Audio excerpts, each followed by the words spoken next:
افسران کی موج ہی موج، صرف اپنی جیبیں گرم کرنے کے لیے سیٹوں پر آتے ہیں۔ چھوٹے پتھارے والوں سے لڑنا چھوڑیں، طاقتور سے مقابلہ کریں۔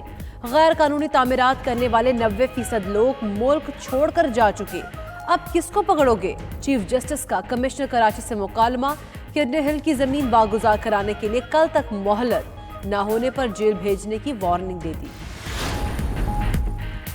پی ڈی ایم کی تحریک سے کیسے نمٹا جائے؟ وزیر اعظم کی سربراہی میں کابینہ ارکان کی اہم بیٹھک آج ہوگی۔ سیاسی صورتحال کے ساتھ معاشی امور، غیر ملکی فنڈنگ کے استعمال اور گلگت بلتستان میں 3 سال کے لیے ایف سی کی تعیناتی کی منظوری بھی ایجنڈے میں شامل۔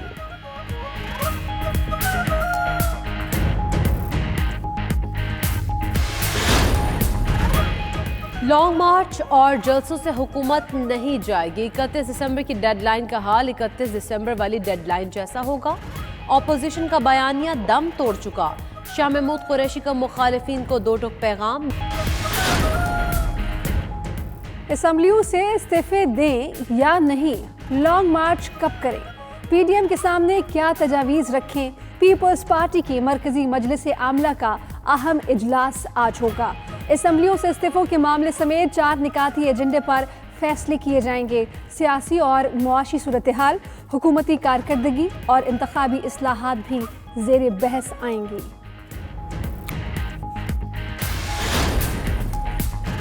پاک سرزمین پارٹی کا مردم شماری کے معاملے پر سڑکوں پر آنے کا اعلان۔ از خود نوٹس کے لیے چیف جسٹس آف پاکستان کو خط لکھا جائے گا۔ مصطفیٰ کمال کی 92 نیوز کے پروگرام صبح سویرے پاکستان میں گفتگو۔ مردم شماری کے معاملے پر ایم کیو ایم پاکستان کے تحفظات، اختلافی نوٹ کو ڈرامہ قرار دے دیا۔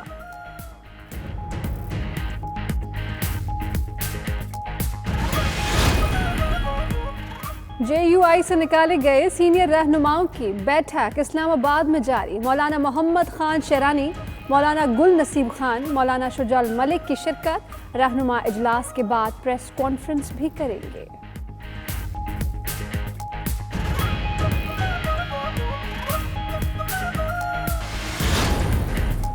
ملک میں بارشوں کے بعد سردی کی شدت مزید بڑھ گئی۔ بالائی علاقوں میں نظام زندگی منجمد۔ خیبر پختونخوا میں ایکسٹریم کولڈ ویدر ایمرجنسی پر عمل درآمد شروع ہو گیا۔ بے گھر افراد کو شیلٹر اور کھانا ملے گا۔ کراچی میں بھی ٹھنڈ میں اضافہ، درجہ حرارت 7 ڈگری تک گر گیا۔ ٹھنڈ بڑھنے کے ساتھ ساتھ گیس کا پریشر مزید کم۔ گھریلو خواتین پریشان، گھنٹوں چولہے چڑھی ہنڈیاں بھی نہ پک سکی۔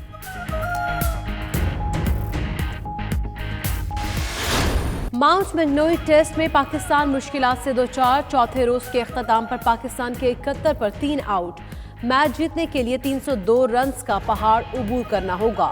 اظہر علی 34 اور فواد عالم 21 رنز بنا کر ناٹ آؤٹ رہے۔ اوپنر عابد علی اور شان مسعود 0 پر آؤٹ۔ حارث سہیل بھی 9 پر چلتے بنے۔ ٹم سعودی 300 وکٹس لینے والے تیسرے کیوی بالر بن گئے۔ گیم آف جینٹلمین کے ساتھ بھارتی بالرز کا کھلواڑ۔ آسٹریلیا کے خلاف دوسرے ٹیسٹ میں بہتر کارکردگی کا پول کھل گیا۔ میچ کے دوران بھارتی بالرز کی جانب سے بال ٹیمپرنگ کے لیے سینڈ پیپر استعمال کرنے کی ویڈیو وائرل۔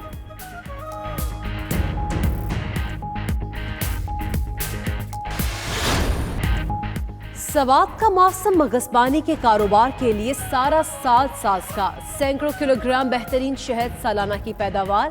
ہر دوسرے گھر اور حجرے کی دیواروں میں مکھیوں کے چھتے قائم۔ حالیہ دنوں میں شہد کا کاروبار عروج پر پہنچ گیا۔ شہری مگزبانی صرف ایک کاروبار ہی نہیں بلکہ بہترین مشغلے کے طور پر بھی اپنانے لگے۔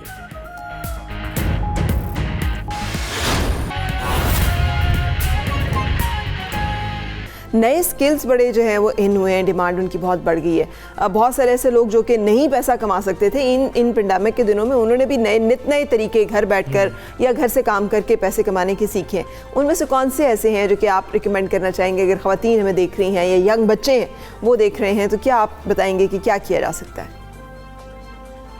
میں ابھی چند دن پہلے ایک کالج میں گیا جہاں پر کچھ کلاسز تھوڑے سے بچے موجود تھے کیونکہ پرمیشن نہیں ہے، لیکن کیونکہ وہ پریکٹیکل کالج ہے تو وہاں پر ان کا ادارہ کیک میکنگ اور کوکنگ اور کہہ لیجئے بیکنگ کی ایکٹیویٹیز کر رہا تھا. اور مجھے جب میں نے بچوں کے انٹرویو لینے شروع کیے بالخصوص بیٹیوں کے, تو میری حیرت کی انتہا نہیں تھی کہ بے شمار بچیاں اپنا فیس بک پیج اس پہ کیک بناتی ہیں اور اس کی تصویر لگاتی ہیں, آرڈر ملتا ہے وہ کیک بیچ دیتی ہیں اور وہ اپنے ایک دن کی اچھی ارننگ کر لیتی ہیں. کچھ بچے منتھ کے ریونیو بتانے لگے تو وہ منتھ کے ریونیو بڑے اچھے تھے. آنے والا جو سال اور آنے والا وقت ہے وہ ای کامرس کا وقت ہے. اس ای کامرس کے دور میں آپ کو ڈیجیٹل سکلز کو سیکھنا چاہیے. آپ کو پروڈکٹ کون سا لانچ کرنا ہے, آپ کو پروڈکٹ کو ہنٹ کیسے کرنا ہے, آپ کو اس کو فوٹو شوٹ کر کے نریٹ کیسے کرنا ہے, آپ اس کے ساتھ ڈسکرپشن کیا ایڈ کرنی ہے, آپ کو اچھا پیج کیسے بنانا ہے, آپ کو ایک ایپ کیسے بنانی ہے یا بنوانی ہے, آپ کو ویب سائٹ کیسے بنانی ہے, یہ سب چیزیں آنی چاہیے. اگر آپ کے پاس کوئی چیز بنانے کا ہنر ہے, آپ اس کو بنا کے بیچ سکتے ہیں. آپ بنا نہیں سکتے, بیچنے کا ہنر ہے, بنی بنائی لے کے آپ بیچ سکتے ہیں. تو آنے والا سارا زمانہ وہ ای کامرس اور ڈیجیٹل کامرس اور سب کا سب ڈیجیٹل شاپ کا زمانہ ہے. اس کو ہم سب کو ضرور سیکھنا چاہیے. جی ٹھیک ہے. یہ سال طلباء اور والدین کے لیے بھی بہت ہی مشکل رہا. اسی وجہ سے کئی والدین نے تو بچوں کی ہوم سکولنگ بھی شروع کر دی ہے. کیا ہوم سکولنگ طلباء کے لیے مؤثر ہو سکتی ہے؟ کیا وہ ماحول مل سکتا ہے؟ ہوم سکولنگ طلبہ کے لیے مؤثر نہیں ہو سکتی. ہوم سکولنگ کے ساتھ کوچنگ کا ہونا بہت ضروری ہے. ہوم سکولنگ سپورٹیو ہو سکتی ہے. جو مین ٹیچنگ اور ایجوکیشن سسٹم ہے اس میں سپورٹیو چیز ایک نئی کریٹ ہوگی ہے اور یہ آنے والے سالوں میں رہے گی. آپ یاد رکھیے گا, ادارے کھل جائیں گے, کالج یونیورسٹیاں اسکول سب کھل جائیں گے, لیکن آن لائن کلاس ایک نئی چیز ٹرم بچوں کے ساتھ چل پڑے گی. آن لائن کوچنگ یہ بھی ٹرم ساتھ چل پڑے گی. ڈیجیٹل جو لیکچرز نیٹ پہ پڑھیں, یوٹیوب پہ کسی ویب سائٹ پہ پڑھیں, یہ بھی ساتھ ٹرم استعمال ہونے لگ پڑے گی. آج گوگل میٹ اور زوم کی بات ہو رہی ہے, اس کے بغیر بھی دنیا آگے نہیں چل سکے گی. سو آن لائن صرف کلاس یا ہوم سکولنگ یہ کافی نہیں ہے. اس کا رول سپورٹیو رول ہے. یعنی اگر ترجیحات میں بات کی تو ترجیح دوئم پہ آتے ہیں, ترجیح اول پہ اسکول کا, کالج کا, یونیورسٹی کا سبسٹیٹیوٹ نہیں ہو سکتے. بالکل صحیح. تو آپ کے خیال میں ایسے کون سے مواقع ہیں جنہیں طلبہ اور کاروباری افراد کو مس نہیں کرنا چاہیے؟ آپ جیسے ای کامرس کی بات کر رہے ہیں, تو اس کے علاوہ اور کون سی چیزیں جنہیں آپ پوائنٹ آؤٹ کرنا چاہیں گے؟ دیکھیں, جو کاروباری افراد ہیں انہیں اپنی ڈیجیٹل شاپس کی طرف جانا چاہیے. چند دن پہلے حفیظ سینٹر میں آگ لگ گئی, اربوں خربوں کا نقصان ہو گیا. ان اربوں خربوں کے مالکوں نے کیوں نہیں سوچا کہ ہماری ڈیجیٹل یا ای شاپس ہوتی؟ اگر ان کی ای شاپس ہوتی تو اتنا مال وہاں رکھنے کی ضرورت نہیں تھی, کسی ویئر ہاؤس میں رکھ لیتے اور اپنی ای شاپس کے ذریعے بھی وہ ارن کر سکتے تھے. ای شاپ میں اتنی زیادہ ہیومن ریسورس کی بھی ضرورت نہیں ہوتی. یاد رکھیں, جب دنیا میں انڈسٹری آئی تھی وہ انسان کا سبسٹیٹیوٹ تھی. اب ٹیکنالوجی اور آئی ٹی کے ذریعے, بڑے تھوڑے سے لوگوں کے ذریعے آپ بہت سا کام کر سکتے ہیں. رہ گئے اسٹوڈنٹس, تو اسٹوڈنٹ فری لانسنگ کی طرف ضرور آئیں. پاکستان نے پچھلے چند ماہ پہلے ایک منتھ ایسا تھا, جولائی کا منتھ تھا, جس میں فری لانسنگ سے 160 ملین روپیز کمایا.